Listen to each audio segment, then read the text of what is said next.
Hotel के second floor पर supervisor Bob Vinson रात की ड्यूटी दे रहा था। तभी उसे कॉरिडोर में एक अजीबो गरीब दिखने वाली मशीन नजर आती है जो थोड़ी देर पहले तक यहाँ मौजूद नहीं थी।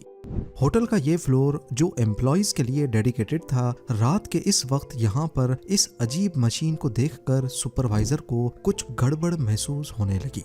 ये एक मेटालिक बॉक्स था जिसके ऊपर एक दूसरा छोटा बॉक्स कनेक्टेड था और इसके सामने वाला हिस्सा अजीब कंट्रोल पैनल की तरह दिख रहा था। कंट्रोल पैनल में टोटल 28 स्विचेस थे जिन पर नंबरिंग भी हो रखी थी। तमाम स्विचेस नीचे की तरफ थे सिवाय स्विच नंबर 23 के। इस वक्त सुबह के 6:30 बज रहे थे और ये वाकया है नेवाडा के हार्वीज लेक टाहाउ होटल एंड कसिनो का, जो अगले 24 घंटों में नेशनल न्यूज की हेडलाइंस बनने वाला था। बॉब विंसन के लिए हैरानी की बात सिर्फ ये अजीब मशीन ही नहीं थी। वो तकरीबन पूरी रात ही ड्यूटी पर था, लेकिन उसे कॉरिडोर में किसी मशीन रखने की आवाज सुनाई नहीं दी। जिस किसी ने भी ये मशीन यहाँ छोड़ी थी उसने इसको लकड़ी के 4 गुटकों के ऊपर रखा था। ये गुटके कॉरिडोर के कारपेट में अंदर धंसे हुए थे, जिससे ये जाहिर हो रहा था कि ये मशीन काफी भारी है। इस वाक़े को और भी ज्यादा अजीब बनाने वाली बात यह थी कि जहां ये मशीन रखी गई उसके आसपास के दरवाजों के तालों को किसी ने सुपर ग्लू डालकर नाकारा बना दिया था। बॉब विंसन अभी इसी कश्मकश में था कि उसे मशीन के बराबर में एक एनवलप पड़ा मिलता है जिस पर लिखा था to the Harveys management. Gem TV की वीडियोस में एक बार फिर से खुशामदीद। नाजरीन, Harveys Lake Tahoe American state Nevada में एक जाना माना कसिनो और होटल है। जिस वक्त की हम बात कर रहे हैं उस वक्त ये 11 स्टोरी बिल्डिंग थी जिसमें 197 रूम्स भी थे। बिल्डिंग के सेकंड फ्लोर पर मौजूद बॉब विंसन को जब एनवलप मिला तो वो भागता हुआ सिक्योरिटी को बुलाने गया। बाद में पुलिस और फायर डिपार्टमेंट को भी बुलवा लिया गया। पहले तो किसी को भी हिम्मत नहीं हो रही थी कि वो एनवलप उठाकर देखे, क्योंकि सबको शक था कि कहीं ये कोई ट्रैप ना हो। बाद में एक झाड़ू की मदद से इसे हिलाकर देखने के बाद उसे खोला गया। इस लिफाफे में टोटल 3 पेजेस का एक डॉक्यूमेंट मिला जिसको टाइपराइटर से टाइप किया गया था। सबसे ऊपर एक हेडलाइन में लिखा था warning for hotel management and bomb squad. Headline के नीचे लिखा था कि इस बॉम्ब को हिलाने की कोशिश ना की जाए, क्योंकि इसके अंदर एक ऐसा मैकेनिज्म है कि अगर ये बाल बराबर भी हिला तो ये मिली सेकेंड में डेटोनेट हो जाएगा। इसमें पानी या गैस डालने की कोशिश भी ना की जाए, क्योंकि इसके अंदर फ्लोट स्विचेस लगे हैं। अगर ऐसा किया गया तो मशीन के अंदर का एयर प्रेशर बढ़ जाएगा और इस सूरत में भी ये फट जाएगा। मशीन के टॉप पर जो स्क्रू लगे हैं वो भी ट्रिगर के साथ कनेक्टेड है, लिहाजा अगर स्क्रू को 25% भी घुमाया गया तब भी ये फट जाएगा। आसान अल्फाज में कहा जाए तो ये बॉम्ब इतना नाजुक था कि थोड़ी सी भी हिलझुल इसे डेटोनेट कर सकती थी, कम से कम जैसा लेटर में लिखा गया था उसके मुताबिक। उस वक्त होटल में 600 गेस्ट्स अपने अपने रूम्स में सो रहे थे। पुलिस ने सबसे पहले होटल को खाली करवाया और तमाम लोगों को पार्किंग लॉट में जाने का कहा। उसके बाद बॉम्ब स्क्वाड को बुलवाया गया और उन्होंने सबसे पहले मशीन का सही से मुआयना किया। ये करीब आधे इंच स्टील की चादर का बॉक्स था जिसको बड़ी सफाई के साथ वेल्ड किया गया था। यहाँ तक कि जिन जगहों पर कुछ निशानात थे वहाँ पर कार बॉडी में लगने वाली पुट्टी लगाकर उसे सीधा भी किया गया था। बॉक्स की चारों साइड्स पर बबल लेवल लगे थे जिन्हें शायद मशीन को बिल्कुल सीधा रखने के लिए इंस्टॉल किया गया था। ये सब चीजें जाहिर कर रही थीं कि शायद जो लेटर में लिखा है वो वाकई सच है। लेटर में मजीद लिखा था कि ये बॉम्ब किसी भी तरीके से बंद नहीं किया जा सकता, यहाँ तक कि इसको बनाने वाला भी ऐसा नहीं कर सकता। इसमें ऑटोमेटिक टाइमर लगे हैं जो अगले 24 घंटों में खुद ब खुद इसे फाड़ देंगे। सिर्फ इसे यहाँ से उठाकर किसी सेफ जगह तक पहुँचाया जा सकता है, वो भी सिर्फ तब अगर मैनेजमेंट इस लेटर में लिखी गई इंस्ट्रक्शंस को फॉलो करेगी। लॉ एनफोर्समेंट एजेंसीज और बॉम्ब स्क्वाड ने मामले की नज़ाकत को देखते हुए ऐसा कोई कदम नहीं उठाया जिससे ये बॉम्ब फटने का खतरा हो। सबसे पहले उन्होंने बॉक्स के ऊपर किसी भी फिंगरप्रिंट को ढूंढने की कोशिश की, लेकिन उनको कुछ नहीं मिला। फिर उन्होंने हर तरफ से उसकी फोटोज खींची और स्पेशल एक्सरे मशीन से उसका एक्सरे किया ताकि ये पता लगाया जा सके कि इसके अंदर वाकई कुछ है भी या सिर्फ ये कोई धोखा है।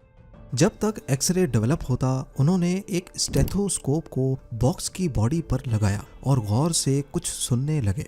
इसके अंदर कुछ तो ऐसा जरूर था जिसकी आवाज आ रही थी। बॉक्स के अंदर कोई चीज मुसलसल हिल रही थी। लेटर में दावा किया गया था कि बॉक्स के अंदर TNT मौजूद है, पर आखिर कितना? इसका लेटर में एक जगह इशारा दिया गया था कि अगर बॉम्ब फट गया तो रोड के पार मौजूद वाले कसीनो को भी अच्छा खासा नुकसान होगा। और ये अल्फाज भी लिखे थे जिनका तर्जुमा है, आपको मशवरा दिया जाता है कि लोगों को इस बॉम्ब के 1200 फीट रेडियस से दूर ले जाएं। पुलिस ऑफिसर्स ने आसपास बिल्डिंग्स को भी खाली करवा लिया, होटल की गैस पाइपलाइन बंद कर दी और कैसीनो के एम्प्लॉयज ने लाखों डॉलर्स का कैश भी कहीं और शिफ्ट करना शुरू कर दिया। FBI के एजेंट्स भी मौके पर पहुंच गए और उन्होंने पास की बिल्डिंग में इस ऑपरेशन का कमांड एंड कंट्रोल सेंटर बना दिया। पुलिस और लॉ एनफोर्समेंट एजेंसीज के चेहरे चीख चीख कर बता रहे थे कि मामला जितना दिख रहा है उससे भी ज्यादा सीरियस है। पर आखिर जिसने भी ये बॉम्ब यहाँ रखा था उसकी डिमांड्स क्या थी? लेटर में लिखा था कि उन्हें $3 मिलियन कैश चाहिए, पर शर्त यह है कि ये $100 के इस्तेमाल शुदा नोट हों, उन पर किसी किस्म की मार्किंग ना हो और ना ही नोट्स पर किसी किस्म का केमिकल चढ़ा हो। और साथ ये भी लिखा था कि चालाकी करने की सूरत में बॉम्ब को डिफ्यूज करने का तरीका नहीं बताया जाएगा और अगर 24 घंटे के अंदर अंदर डिमांड पूरी नहीं की गई तो ऑटोमेटिक टाइमर्स खुद ही बॉम्ब को डेटोनेट कर देगा। पर आखिर ये पैसे किसको देने थे और कैसे? जब तैयार की गई एक्सरे फिल्म लैब से वापस आई तो धुंधली ब्लैक एंड व्हाइट तस्वीर ने कम से कम कुछ हद तक धमकी भरे खत के दावे को सहारा दिया। मशीन के ऊपर जो छोटा सा कंट्रोल बॉक्स लगा था, एक्सरे में देखा गया कि वाकई उसके स्क्रू के साथ वायर्स कनेक्टेड है, जिसका जिक्र लेटर में भी किया गया था। बॉक्स में एक सीधा ट्यूब था जो शायद टिल्ट सेंसर हो सकता था और एक फ्लोट वाल्व भी वाज़े तौर पे नजर आ रहा था। इसके अलावा नीचे वाला बॉक्स मुख्तलिफ सिलेंडर से भरा था। ये सिलेंडर्स किस चीज के थे उस वक्त पुलिस वालों को इसका कोई आइडिया नहीं हो पाया। एक बात तो तय थी कि लेटर लिखने वाला शख्स कोई प्रैंक नहीं कर रहा था, ये मशीन वाकई में एक बॉम्ब था। आहिस्ता आहिस्ता 24 घंटों की डेडलाइन खत्म होती जा रही थी, लिहाजा अथॉरिटीज रैंसम देने को तैयार हो गई। 3 पेजेस वाले लेटर में पैसों की डिलीवरी की इंफॉर्मेशन भी लिखी थी। ये पैसे हेलीकॉप्टर के जरिए डिलीवर किए जाएंगे। पायलट के लिए इंस्ट्रक्शंस लिखी थी कि वो रात को 11 बजे लेक टाहाउ एयरपोर्ट पर LTA बिल्डिंग के करीब लैंड करेगा और हेलीकॉप्टर का रुख साउथ की तरफ होना चाहिए। उसके बाद पायलट उतरकर फेंस के करीब खड़ा होगा जहां उसे एक कॉल रिसीव होगी और बाकी की इंस्ट्रक्शंस उसी कॉल में बताई जाएंगी। याद रहे कि हेलीकॉप्टर में सिर्फ पायलट होना चाहिए, ना कोई गनमैन ना कोई दूसरा शख्स। ये काम अंजाम देने के लिए जो कुक नामी एजेंट ने FBI का हेलीकॉप्टर स्टार्ट किया। हेलीकॉप्टर में $3 मिलियन कैश रखा गया, पर ये सारे जाली नोट थे और एक गनमैन को भी हेलीकॉप्टर में पायलट की सीट के पीछे छुपा दिया गया।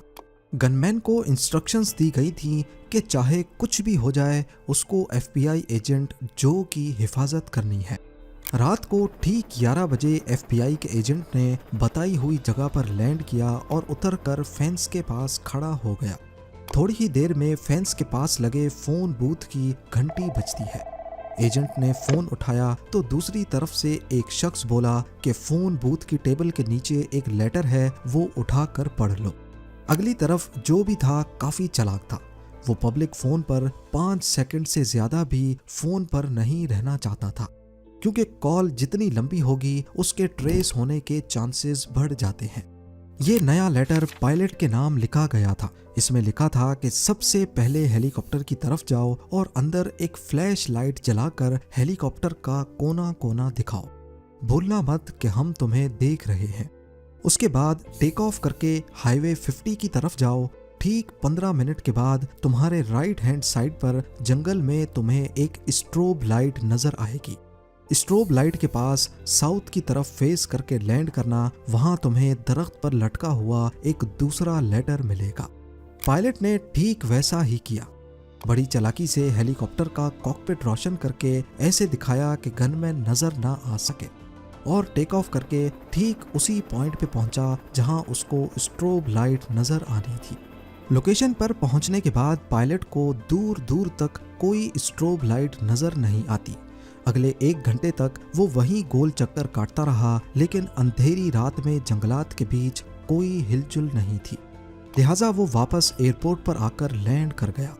बाद में उनको मालूम पड़ा कि वो इंस्ट्रक्शंस सही से नहीं पढ़ पाए और जिस जगह उनको असल में जाना था वो वहां से मीलों दूर थे। इंस्ट्रक्शंस देने वाले को मैसेज भेजने के लिए टीवी पर खबर चलाई गई कि इंस्ट्रक्शंस में लोकेशन को लेकर कुछ कंफ्यूजन है। जिस शख्स ने ये सारा गेम प्लान किया था, जब उसको मालूम पड़ा कि पुलिस अभी भी उनको पैसे देने के लिए तैयार है, तो उसने पुलिस स्टेशन में फोन किया और कहा कि हार्वीज होटल में पड़ी मशीन का स्विच नंबर 5 ऊपर की तरफ कर दो और अगली फोन कॉल का वेट करो। शायद वो नया प्लान बनाने के लिए कुछ टाइम खरीदना चाहता था, तभी उसने डमी स्विच को ऊपर करने का कहा, पर अब बहुत देर हो चुकी थी। इस वक्त सुबह के 6:40 हो रहे थे, यानी बॉम्ब को होटल में पड़े अब 24 घंटों से ज्यादा हो चुके थे। पर डेडलाइन खत्म होने के बाद भी ये फटा नहीं था। ये एक पॉजिटिव बात थी।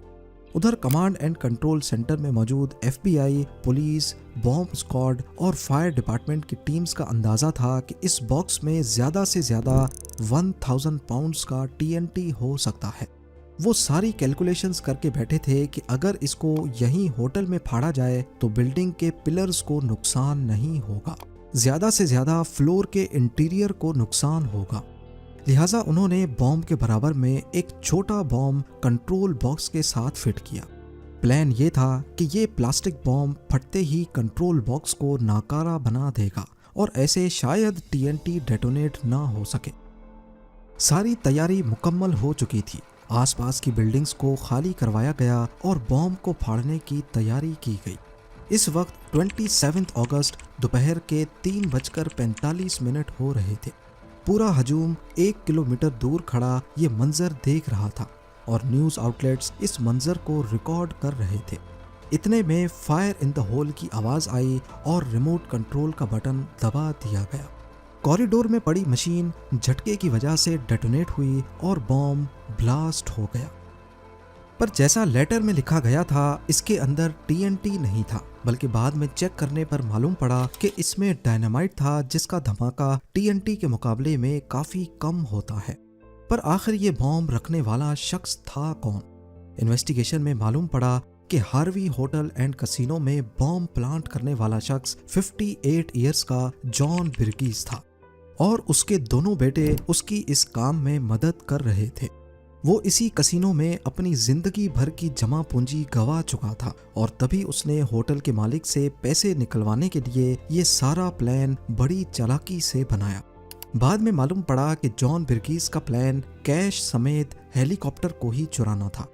अगर पायलट उस लोकेशन पर पहुंच जाता और वो नया एनवेलप ढूंढने जंगल में उतरता, तो पीछे से जॉन बिर्गीस के बेटे वो हेलीकॉप्टर लेकर फरार हो जाते, एक ऐसी लोकेशन पर जहां उन्होंने अपनी गाड़ी पहले से पार्क रखी थी। जॉन बिर्गीस को 20 साल की कैद सुनाई गई, जबकि उसके बेटों को पुलिस की मदद करने के बदले में माफ कर दिया गया। 1996 में जॉन बिर्गीस की लिवर कैंसर में मौत हो गई। इस वाक़े के बाद होटल के मालिक ने हार्वीज होटल को रेनोवेट करवाया और एक नए डिज़ाइन और ज़्यादा रूम्स के साथ दोबारा लॉन्च किया। उम्मीद है जेम टीवी की ये वीडियो भी आप लोग भरपूर लाइक और शेयर करेंगे। आप लोगों के प्यार भरे कमेंट्स का बेहद शुक्रिया। मिलते हैं अगली शानदार वीडियो में।